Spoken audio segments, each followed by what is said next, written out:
This is the clinical box from KLM. It is connected to the second chapter of BD that is about bones. The first thing is accessory or supernumerary bones, which means simply extra bones. Whenever a bone is formed, it is not formed as a single unit. There are different segments, and those segments undergo calcification. And when those segments calcify, they eventually fuse, and that fusion makes an entire unit. So sometimes one of those centers, it does not fuse with the main bone, right? And that gives an appearance of an extra bone, which is not actually an extra bone, right?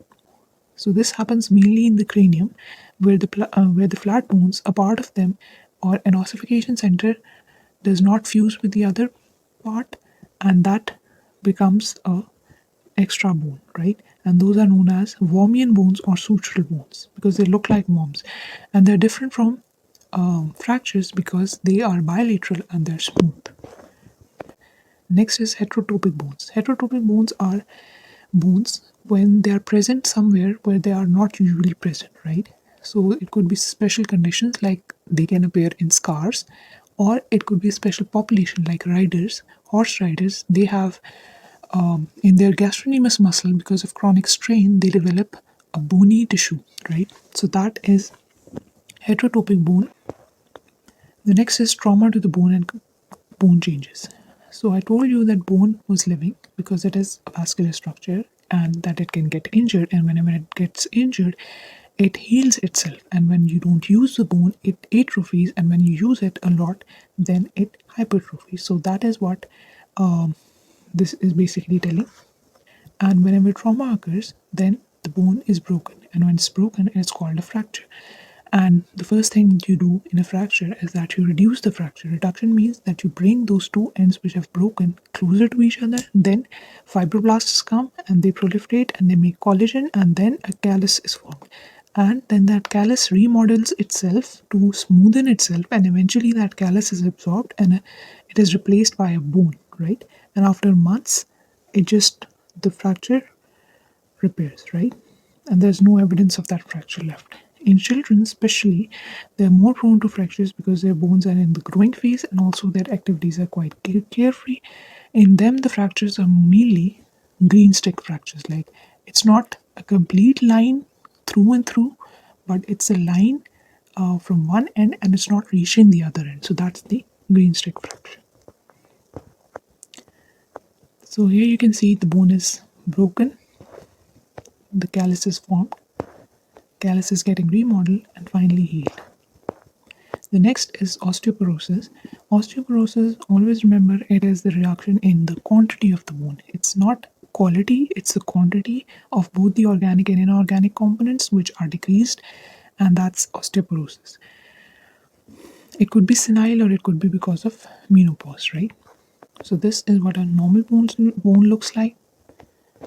And this is an osteoporotic bone where the quantity of bone has decreased. So next is sternal puncture. We know that bones make blood cells, and whenever there's a blood disease like hematological disease, we want to check the bone marrow.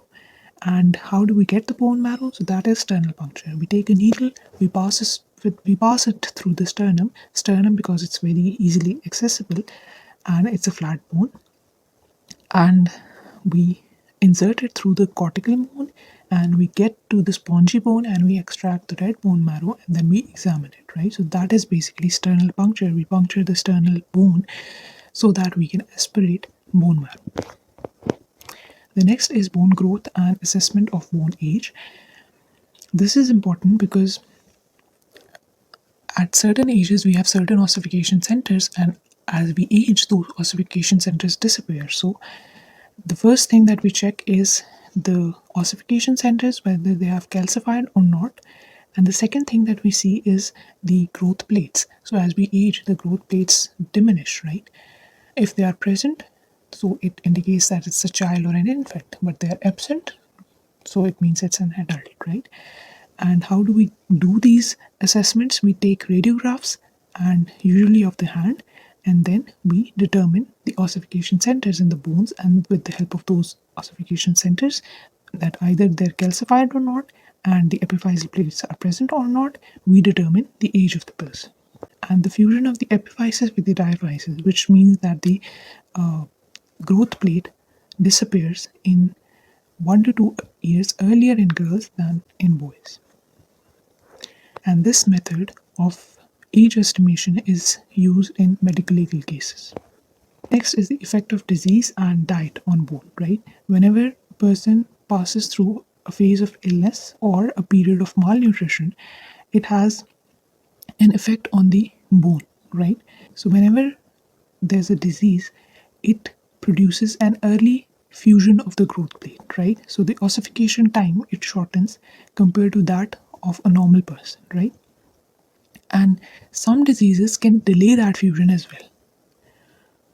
And growing skeletons are very sensitive to even transient illnesses and even very small periods of malnutrition. And proliferation of cartilage slows down during starvation and illnesses, but degeneration in the columns continues. So there's a dense line of provisional calcification. So these lines then become bone,